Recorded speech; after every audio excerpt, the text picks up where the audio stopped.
Mihisa 510 ny isan'ny maroboninahitra izay nizarana ny asabotsy fa 7 jona teo tao amin'ny tranobe ny kolotsainy Mahajanga.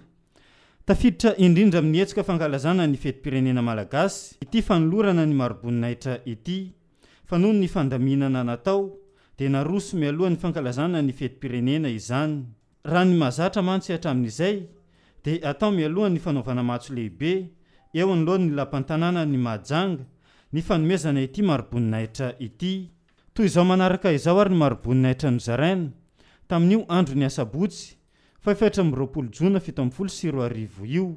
470 no isan'ireo olona nahazo ny chevalier de l'ordre national, 5 no nahazo ny officier de l'ordre national, 7 no nahazo ny commandeur de l'ordre national, 6 no nahazo ny grand officier, 2 no nahazo ny grand croix de deuxième classe, iray no nahazo ny ordre de mérite, 4 no nahazo ny médaille de bronze, 3 no nahazo ny médaille d'argent.